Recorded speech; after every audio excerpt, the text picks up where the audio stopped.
Next up, we have our Maritime segment. Other than startup pitches, we also have a trend sharing session from our own Chani, whom we actually did a partnership with the Maritime Port Authority this year. So if you are looking to understand a bit more about what's some of the in things and trending things around the maritime and port space, so don't run away. Can I hand the time over right now to Xander to drive our next segment for the maritime industry, please? Can we give Xander a round of applause? All right, thanks a lot, Wayne. I think everyone has been seeing Wayne for the whole morning here. All those at the back in the room, there are seats here. Please feel free to have a seat. All good? Okay. I think that's a lot of content and a lot of insights for the morning, yeah? And I see some of you have been here for a very long time, so let me just hear a little bit of the energy. How is everybody feeling? If everyone is good, please give me a big round of applause. You can do better. Come on. Okay, that's better. All right, so thanks everyone. Again, my name is Xander. I'm part of the Plug and Play team. And this afternoon, we have a series of startup pitches lined up for you across several thematic areas. And like what was mentioned, we'll start off with the Maritime segment. So for everyone in the room, I'm pretty sure you heard about some of the developments, such as, unfortunately, some of the terms that sank during the IMO discussion, but also the new green shipping corridor that Singapore is establishing with China, very recent, just out of the news yesterday. So it's a very exciting space. And with that, please join me in welcoming Chani, our Senior Ventures Associate, to share with you more about the insights and trends we are seeing in the maritime space. Once again, please give her a very big round of applause.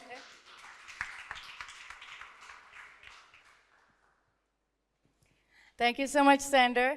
I hope most of you had your lunch. Otherwise, I apologize for standing in the way between you and much needed food. So I'll try to make this really quick as well. Maybe just for me to understand who's in the room, quick show of hands, who's in government? Okay, it's quite a few. Who's a startup founder right now? Startup founders in the room? All right. Any corporates looking to work with startups also over here? Quick show of hands. Wow, it seems to be a pretty equal distribution. Okay, very nice. The goal of my talk today is to try and make sure that the content is relevant for all of you guys as well. And my name's Chandni. I'm the Senior Ventures Associate here at Plug and Play, and I oversee startup engagements for sustainability and maritime. Okay, great. So as my colleague Wayne mentioned, we are partnered with various maritime partners, right? One of them being the Maritime Port Authority of Singapore. And what we basically did as part of our collaboration with MPA is we basically scouted for a number of startups within maritime, namely early stage startups, younger than 10 years old, that haven't raised more than 100 million USD in funding. So we wanted to really see what kind of insights and what the breakdown is like for these early stage startups, specifically under maritime globally. And we actually found quite a bit of interesting insights as well. Firstly, what we realized is, if we wanted to categorize the main startups in 5 primary technologies, you can see them, grouped under autonomous and intelligent operations. So, think, lots of really exciting robotics and AI development platforms. Decarbonization, obviously touches on a lot of vessel electrification and alternative fuels. We also have connected maritime systems. So, now we have a lot of interest in 5G port connectivity, cybersecurity. And then we also saw, not as many, but it's still quite an up-and-coming sector, startups and new materials and next-gen manufacturing. So think really good insulation, new materials that can be done on, hulls for hull coating. And then we also we found a lot of startups under blue economy. So some may argue that, blue economy is not exactly maritime or vessel related, but there's been a lot of talk recently, by a lot of, maritime funds and seafarers who really want to make sure that, it's the maritime stakeholders who can really drive forward solutions that can protect our coasts, right? Coastal erosion is a big issue right now. And basically, if we were to think about, what's a really simple idea that can help us understand our low-hanging fruit and maybe some of the moonshot technologies. So this framework is actually called McKinsey's 3 Horizons of Innovation. And Horizon 1 basically touches on technologies that maintain and defend the core business. So this is where you would want 70% of your pilots and initiatives focused on Horizon 1 technologies that can be deployed between now and 3 years from now. Horizon 2 usually touches on technologies that can be deployed in the next 3 to 5 years, or maybe even 7 years. Horizon 3 technologies, now these are the breakthrough technologies. These are the ones that are very exciting right now, but the infrastructure doesn't quite exist to really scale them up. So Horizon 3 technologies usually might be deployed, maybe 10 years from now or more. But the importance is, you really want to make sure that you have a really healthy mix between all of 3 horizons so that you're not just having one hand on the steering wheel for looking at technologies relevant today, but you want to make sure that you already started investing in the infrastructure for certain technologies that will be a big hit or really important a few years from now. And so if we were to broadly classify, right, the 3 horizons of innovation in a maritime setting, this is how I would broadly classify it. So I know that some of you folks, I have, spoken with a few of you, and some of you are interested in route optimization, supply chain resiliency. I would normally classify that as a Horizon 1 tech. But there are also certain technologies, for example, like green ammonia power, or biofuel blending technologies and so on that are also very hot right now. But they're mostly around Horizon 2 to 3. So basically, we also found quite a few snapshots of insights based on all the startups that we looked at. And what we found was, there are a lot of smart port ecosystem builders and smart port stakeholders that play an active role in making the global supply chain trade go very smoothly. So beyond your normal, port operators, you can also see that, even folks that are focusing on cranes, right, on the port side, or security, or cargo owners, or even custom officials and barge operators, all of these folks play a very vital role in making sure that the entire supply chain runs smoothly. And if I were to pick, a tech focus area that maybe combines at least 3 or 4 or more of these smart port stakeholders, AI does come up as a very interesting aspect, right? AI has more of a horizontal that's found so many applications in multiple areas as well. So if we were to maybe simplify and say, hey, in the maritime ecosystem, you want to implement AI, but you're not quite sure, how to get started, a simple way to see it is you can think of, AI use cases on the vessel side versus the port side. And what we found is a lot of startups and interesting innovations lately on the port side tend to focus more on the predictive analytics and the proactive action side of things. So some of the examples that you see here, predictive berthing and scheduling, these are technologies that can basically automate a lot of the incoming vessels that are coming to port. Even a lot of container tracking and automated customs, these are all technologies that is anticipating a lot of traffic coming in, but trying to streamline it as quickly as possible. And then you see on the vessel side, the focus of AI use cases here is more on live and dynamic tracking. So this is really important because on the vessel side, a lot of the ship owners really want to implement solutions that can adapt as the situations change, right? It's very happening, it's very quick. You want to make sure that the right pivots are made in an autonomous fashion wherever possible.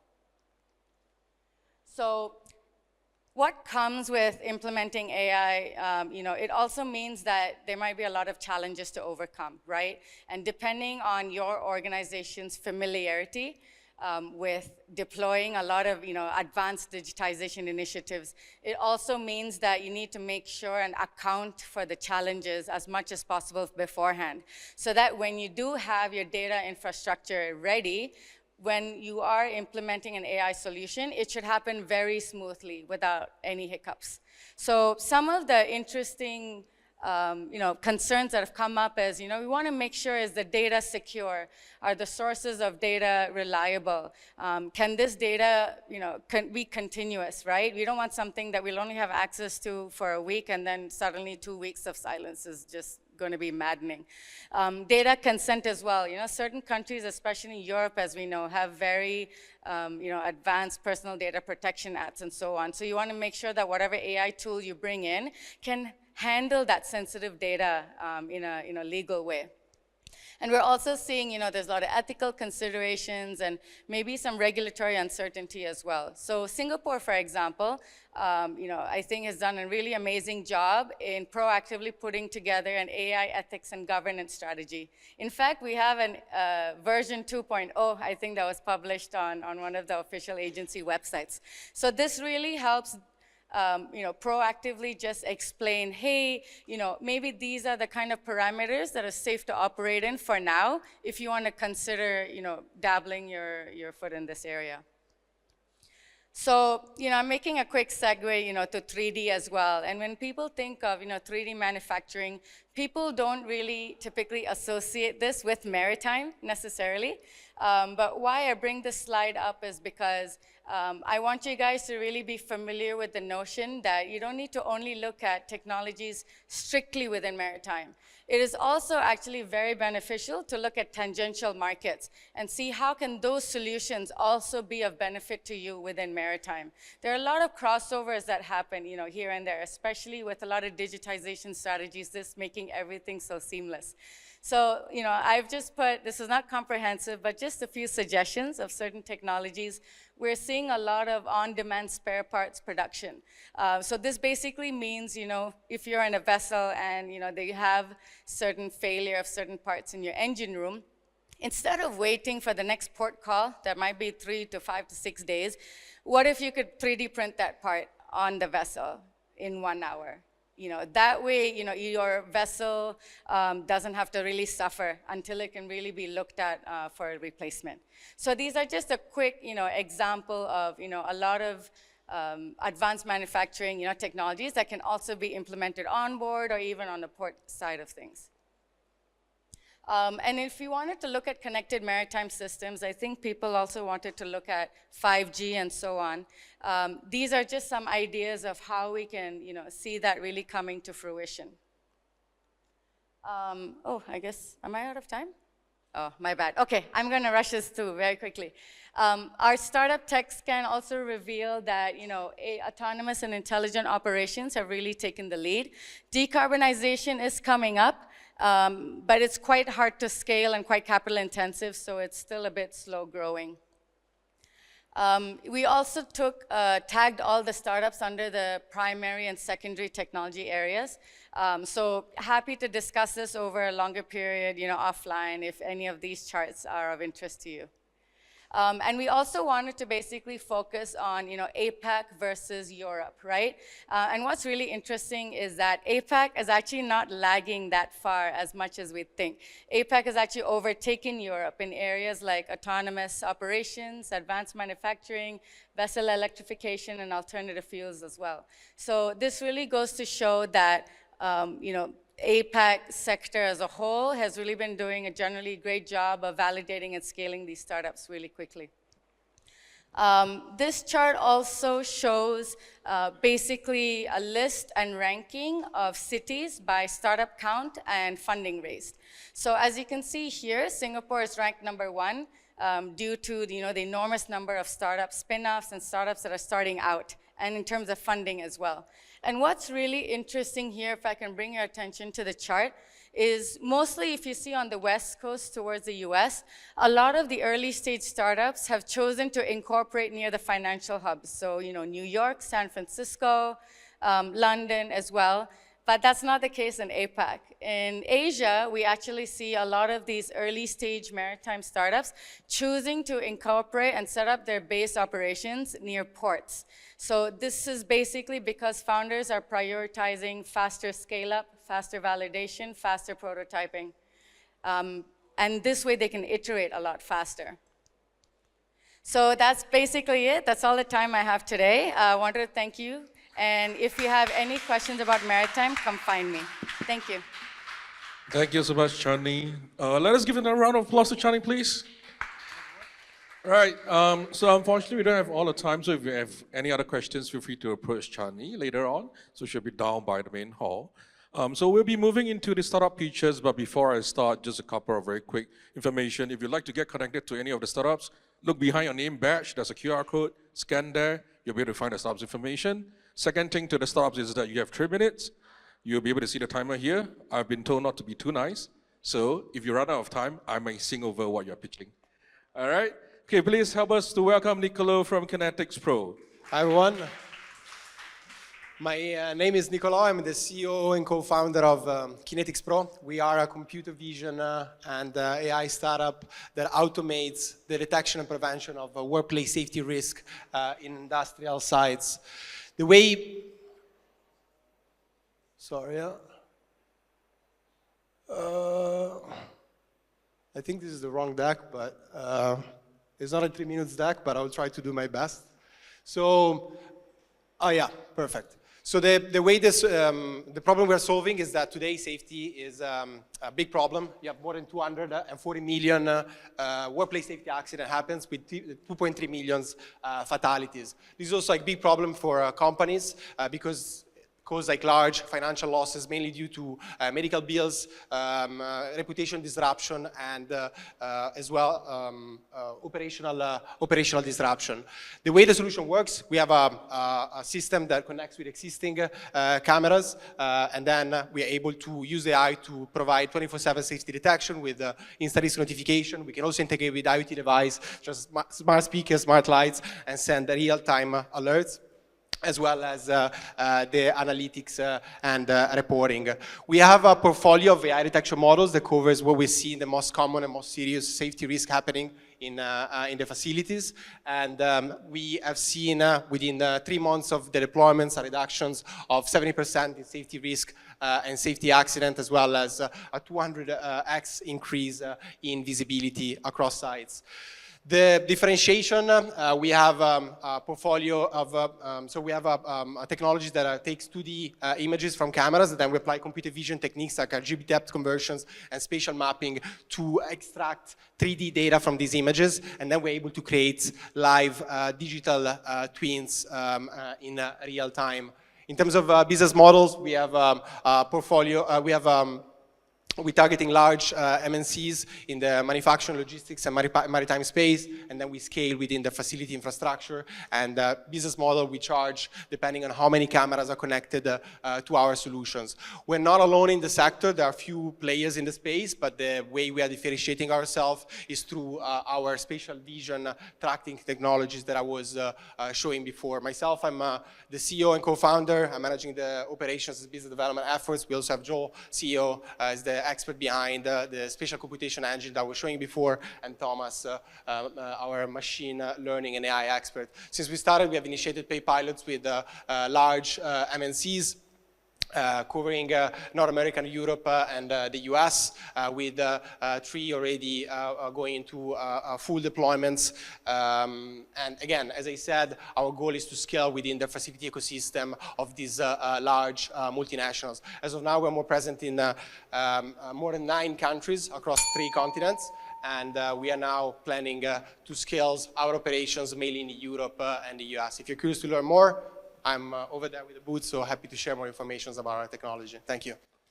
Great stuff, Nicola. Right, almost right on time. So you heard the ding just now. If it's 3 minutes, you hear that ding, and then I'll start singing. All right? So next up, can we please welcome Performx, Industry 5.0 platform focused on digitalization of the industrial assets in the oil and gas and maritime sector. Please put your hands together for Ivan. Good day, everyone. My name is Ivan. I'm the founder of Performx.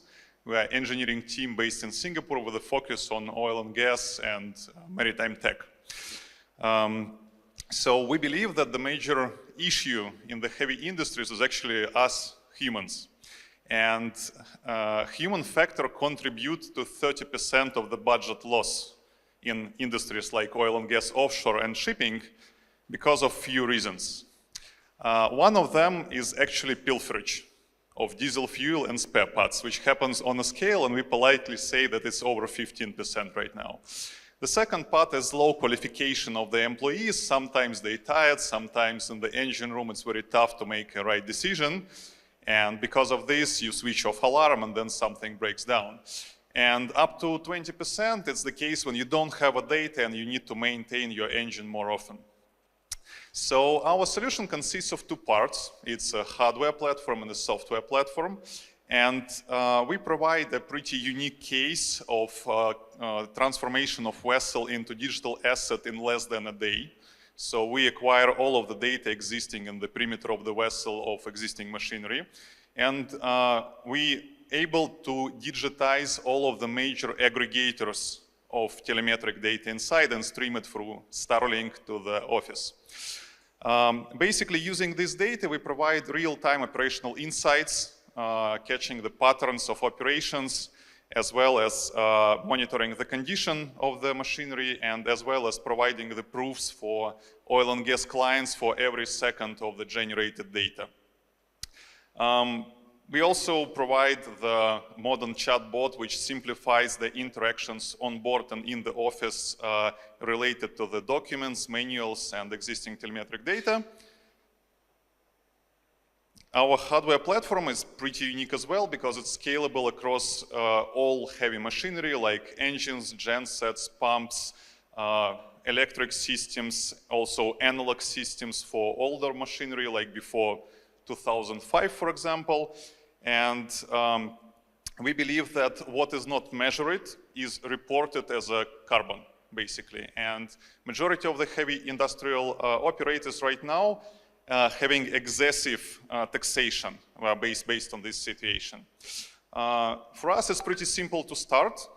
It takes 1 day to assess general documentation from industrial asset and 1 day to deploy. So next morning, our clients start receiving the real-time data from the major assets. We believe that our goal is to support industrial professionals on their way to change the industry for the best. And I invite you to join our mission. Thank you, Ivan.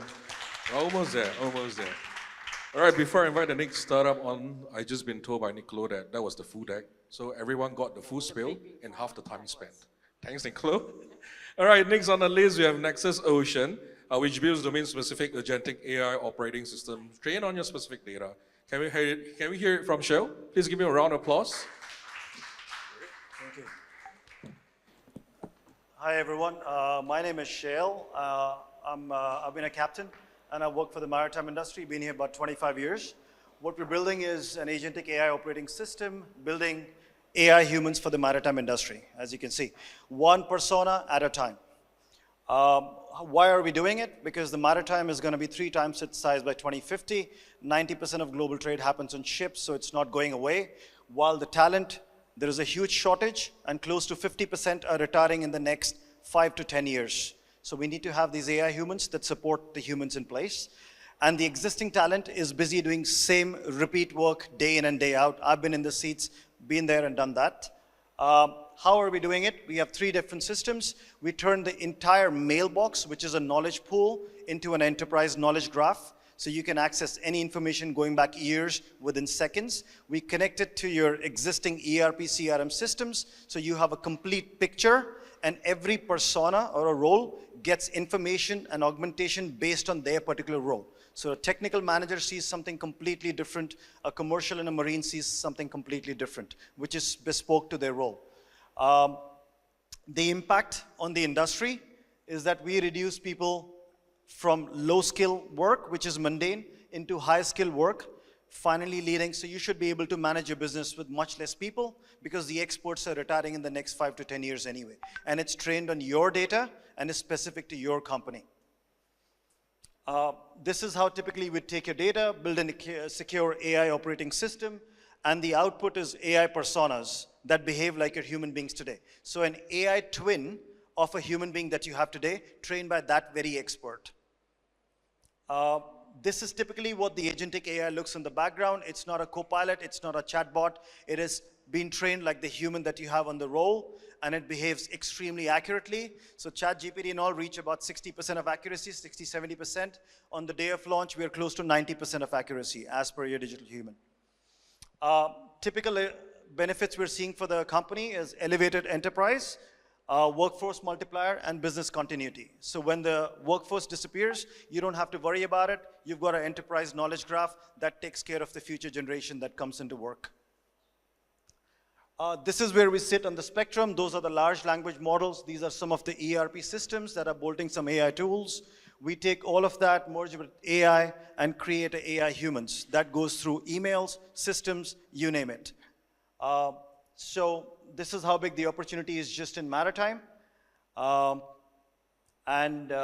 These are some of our clients running fantastic pilots and projects with them, huge pipeline for waiting customers, backed and sponsored by Google, Microsoft, NVIDIA, and MPA as well.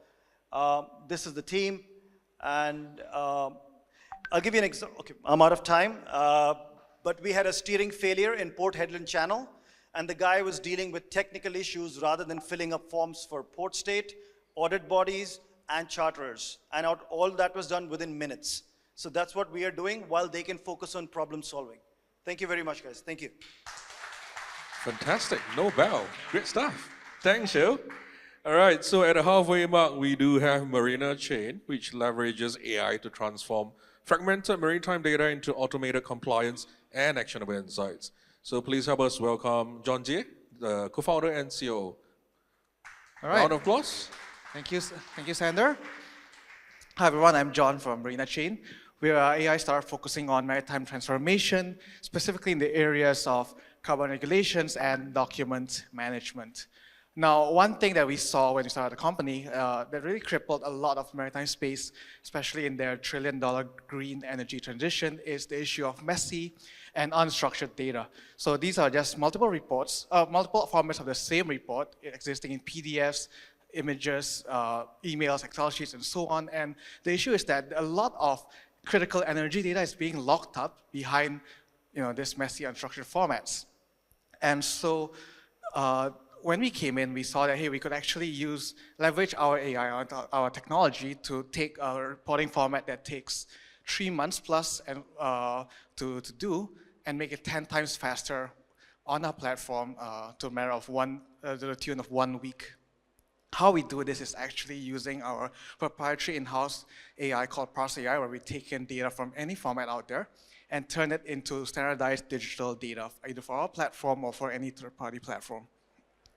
So we then developed further that technology to turn it into multiple products, such as Marina Net, which is our end-to-end carbon reporting platform, from data collection to analysis to even EU carbon credit brokerage if needed, to a more general document management platform where we provide to larger companies such as Samsung Heavy Industries to go through their legal contracts, to go through safety manuals, technical manuals.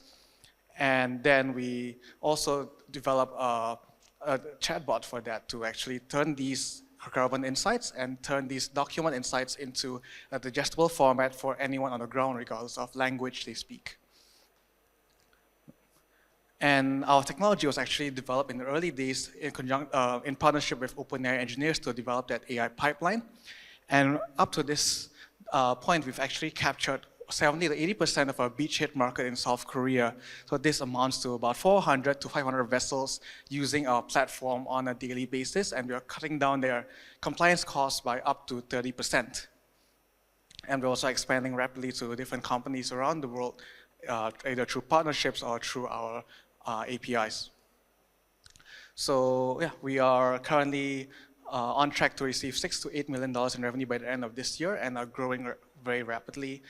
And it's all thanks to the support and to the support of my team, which is actually a combination of both AI expertise and maritime expertise.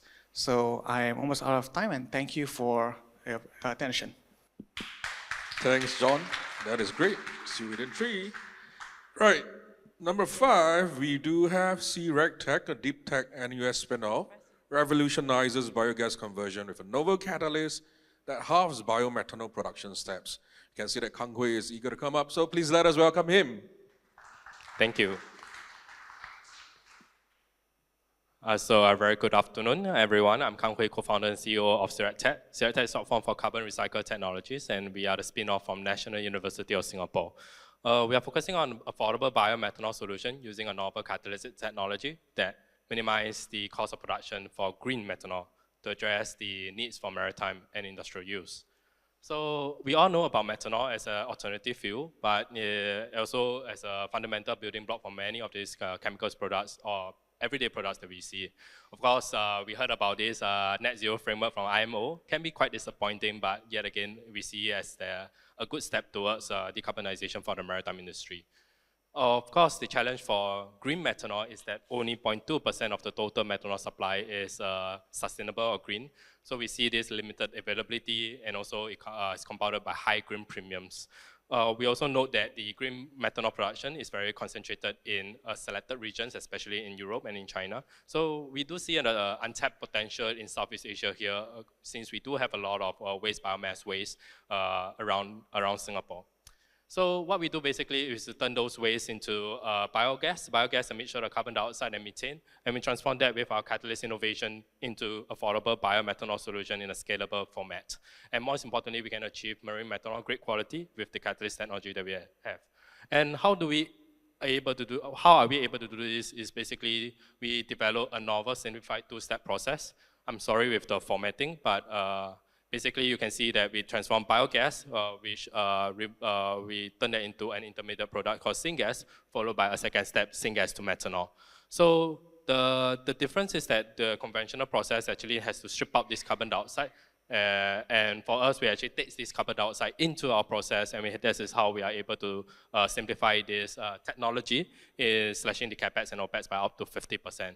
And most importantly, we are able to enable a modular plug-and-play design, where we can actually take advantage of this transformation of biogas at a scale that is typically much less, which would not have been economical in today's biogas conversion technologies. So how the numbers look, basically we are very price competitive. We are cost competitive as today's green methanol production, and we are able to enable customers to enjoy significant gross profit margin. We are looking at a $200 billion opportunity, total available market. When we look at the global biogas potential, basically taking all the agricultural waste residues, transforming that into biogas and subsequently biomethanol.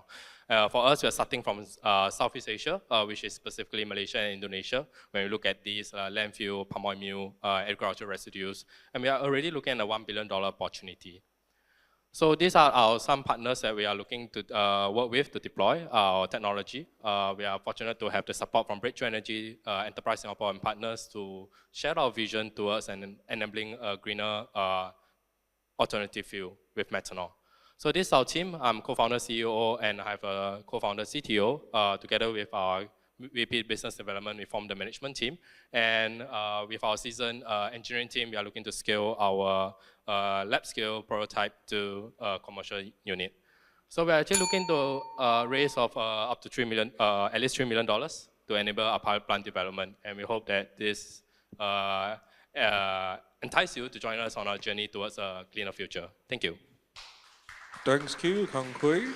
Almost started. Okay, next up we have Sailify, which is a product of Seatrick Innovations. It's the world's first all-in-one community platform for maritime professionals. Please let us welcome Varsha. Please, a round of applause for Varsha, please.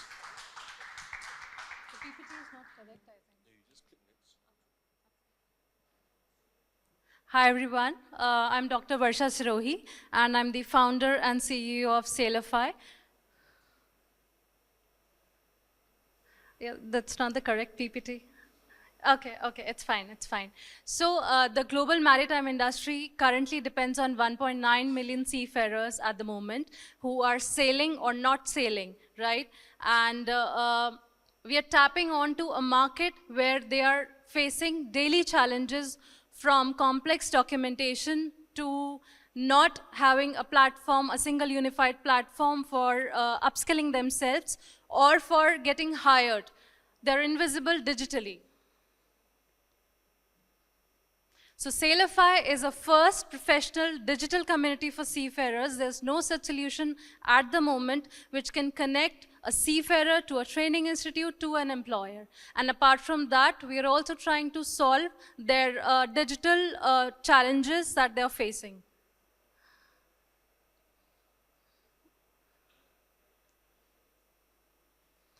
So we have, I think I'll just speak without this because it's not the updated PPT. Yeah. So from Sailify, we're trying to solve the basic challenges of a seafarer from complex documentation to upskilling issues. So we're trying to bridge a gap between a training institute, an employer, which in this case is a shipping company, shipping owners and shipping management companies, and the marketplace, the third-party service providers that can sell their services to the most buying capacity people in the industry currently. Currently, Sailify has features like community, where they can connect with their peer members. They can understand the know-how of the industry.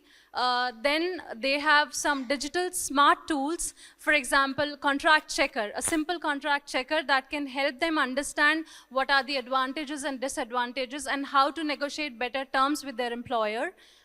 Then they have upskilling modules, AI-driven upskilling modules, which can be segregated into two segments. The traditional certifications that are provided by the authentic and the recognized training institutes, maritime training institutes worldwide, as well as the AI platforms that can help them understand what are the trendy hot topics that they need to know before onboarding on a ship. Be it, we were just talking in other presentations about decarbonization, sustainability, biofuels. As a seafarer, they're already busy in their, upgrading their licenses, traveling across the world, across the globe. So they don't have time to understand all of that. So that's where we come in. We provide them a single platform. At a single click, they can get all this knowledge. This is the industry size and the market opportunity for us. Having said that, there is currently a 2 million seafarer globally. Apart from that, we have 1 million aspirants who may or may not join the workforce in the coming 3 years. So we are tapping onto that as well. This is a first of its kind platform. There is no such platform anywhere across the globe. So we are the prime movers. Thank you. Thanks a lot, Dr. Varsha. Yep. If there are any more questions, please feel free to look for Dr. Varsha later at the booth. I'll also let you guys know where the stops located later on. For next, yes, there's a change of order. If you're looking at the booklet, we'll go with Green Corp first. So Green Corp, which enables the production of second-generation biobutanol from agricultural waste. So please help us welcome Yi Ching, who will be sharing with us more. Please give Yi Ching a round of applause.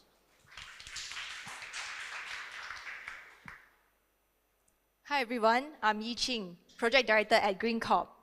We produce biofuel from agri-waste. Every year, more than 500 million tons of waste are burned, and it generates carbon dioxide and harmful pollutant.